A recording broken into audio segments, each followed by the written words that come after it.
ये है हमारा क्लास 8 का लेसन 4 का सेशन 5 यानी कि क्वेश्चन कॉर्नर 4.5 एक्सरसाइज 1 का क्वेश्चन नंबर 2 है। क्वेश्चन नंबर 1 हम कर चुके हैं जिसमें हमारा कार्ड्स के बारे में था। तो क्वेश्चन नंबर 2 में क्या है हमारा नंबर 1 to 10, 1 से 10 तक नंबर्स हैं are written on 10 separate slips, जो अलग अलग 10 स्लिप्स पर लिखे हुए हैं, यानी कि एक स्लिप पर एक नंबर लिखा हुआ है और हमारे पास 10 स्लिप हैं, 10 स्लिप पर 10 तक नंबर लिखे हुए हैं। 1 नंबर ऑन 1 स्लिप, एक स्लिप पर सिर्फ एक ही नंबर लिखा हुआ है।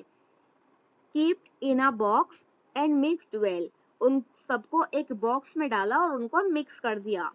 1 slip is chosen from the box without looking into it, उस बॉक्स में से एक स्लिप को बगैर देखे निकालना है। जो बॉक्स में डालकर 10 स्लिप्स को मिक्स किया है और उसको बगैर देखे एक स्लिप उसमें से निकालना है। ठीक है, what is the probability of, तो उसकी प्रोबेबिलिटी क्या होगी। तो फर्स्ट में क्या है, गेटिंग अ नंबर 6, यहाँ पर नंबर 6 दिया हुआ है हमें इवेंट में। तो नंबर 6 यहाँ देखिए 10 स्लिप्स है हमारे पास, उन 10 की 10 स्लिप्स को एक बॉक्स में डाल दिया, बॉक्स में 10 स्लिप्स डाल दी, उसके बाद बॉक्स को मिक्स किया, उनको शेक किया, वो सारी स्लिप्स आपस में मिल गई। बगैर देखे बॉक्स में हाथ डाला और उसमें से एक स्लिप को निकाल लिया, तो स्लिप निकाली नंबर 6 की। ठीक है, तो इसको जब हम स्लिप करेंगे, 1 slip can be chosen in 10 ways, तो 10 स्लिप हम 10 बार में निकालेंगे। जब एक बार में एक स्लिप निकालनी है तो 10 स्लिप 10 बार में बाहर आएंगी। So total number of outcomes equal to 10, 10 digits है हमारी, तो आउटकम्स होंगे हमारे 10 और सारे ही आउटकम्स हमारे बराबर होंगे, क्योंकि जब हम आंख बंद करके उसमें से कोई स्लिप निकालेंगे, एक नंबर की एक ही स्लिप है तो सारी स्लिप्स के आने के चांसेस बराबर हैं, कोई सी भी आ सकती है। तो आउटकम्स इक्वल टू 10।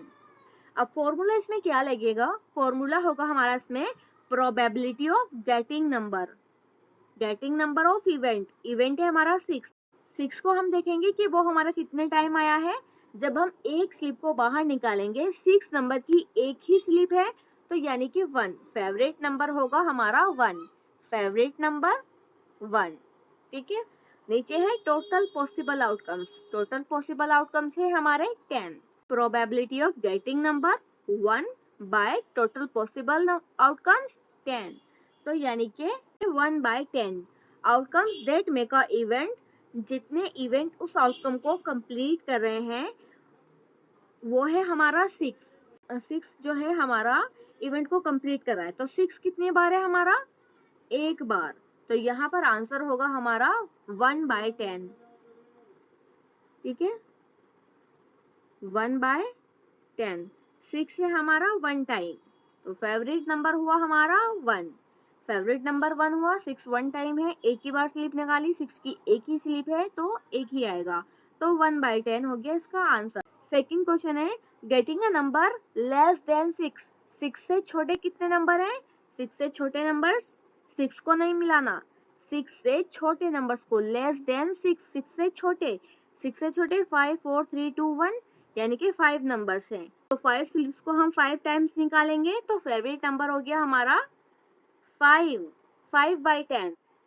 ठीक है, तो सेकंड में होगा हमारा probability of getting number equal to favourite number हमारा 5 by total possible outcomes 10, 5 by 10, तो ये हो गया हमारा 5 टू 10, 1 बाय 2।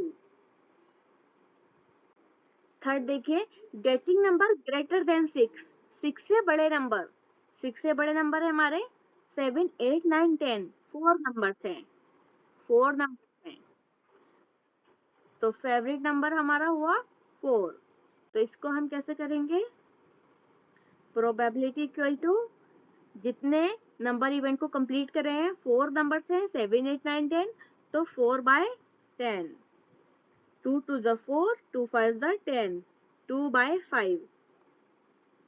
फोर्थ क्वेश्चन में गेटिंग अ 1 डिजिट नंबर, अब आप इसको 1 मैथ वाला लिख लें या इंग्लिश में 1 लिख लें, दोनों तरह से आपका क्वेश्चन है। तो 1 डिजिट नंबर, 1 डिजिट नंबर क्या होता है, होते हैं 1 2 3 4 5 6 7 8 9, 6 7 8 9, 9 तक के नंबर हो गए हमारे सिंगल नंबर, और 10 हो गया हमारा 12 नंबर, क्योंकि इसमें 2 डिजिट्स हैं। तो 10 से बड़े जितने भी नंबर होंगे वो हमारे सिंगल नंबर में नहीं आएंगे, ठीक है, 1 डिजिट नंबर में आएंगे हमारे 1, क्योंकि सारे सिंगल सिंगल नंबर्स हैं। तो फेवरेट नंबर हो गया हमारा इसका 9। तो इसको हम कैसे करेंगे, probability equal to getting a number, जितने नंबर इवेंट को कंप्लीट करे हैं 9 स्लिप से 9 टाइम्स ही बाहर निकलेंगी, तो 9/10, ये हो गया हमारा इसका आंसर।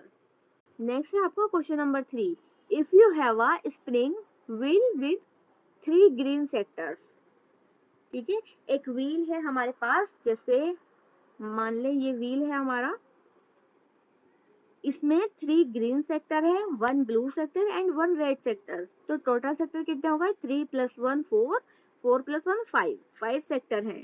तो 5 सेक्टर बना लेंगे इसमें, 5 सेक्टर हो गए, ठीक है, green green green blue red, ठीक है, 3 ग्रीन है, एक ब्लू है और एक रेड है। तो what is the probability of getting a green sector, green sector की प्रोबेबिलिटी क्या होगी। What is the probability of getting a non blue sector, इसमें हमें ग्रीन की प्रोबेबिलिटी निकालनी है और नॉन ब्लू सेक्टर की प्रोबेबिलिटी निकालनी है। तो इसके लिए हम फॉर्मूला कौन सा यूज करेंगे, probability of getting green sector, green sector हमें दिया हुआ है, total number of possible outcomes, तो सारे ही पॉसिबल आउटकम्स है, कितने हैं 1 2 3 4 5, 5 हैं पॉसिबल आउटकम्स। तो ये होगा हमारा, ग्रीन सेक्टर है हमारे 3 एंड टोटल आउटकम्स है हमारे 5, तो 3/5 इसका आंसर हो गया। तो हमारी प्रोबेबिलिटी जो है ग्रीन सेक्टर की वो है 3/5, यानी कि 5 में से 3 है। दूसरा क्या है, what is the probability of getting a non blue sector, non blue यानी कि ब्लू नहीं होना चाहिए। तो ब्लू हमारा सिर्फ एक है, और जो ब्लू नहीं है वो है हमारा 3 ग्रीन और एक रेड, 4 है हमारे नॉन ब्लू सेक्टर। तो नॉन ब्लू सेक्टर का निकालना है, तो probability of getting a non blue sector, non blue sector है हमारे 1 2 3 4, सिर्फ एक ब्लू है, 4 by total number of possible outcomes 5, possible outcomes हमारे 5 है, और नॉन ब्लू यानी कि ब्लू नहीं होना चाहिए, ये है हमारा ब्लू, बाकी के हमारे ब्लू नहीं है। तो कितने ब्लू नहीं है, 4 ब्लू नहीं है। तो यहाँ पर हमने लिखा 4, 4/5, 5 में से 4 ब्लू नहीं है और 1 हमारा ब्लू है। तो ये हो गया इसका आंसर।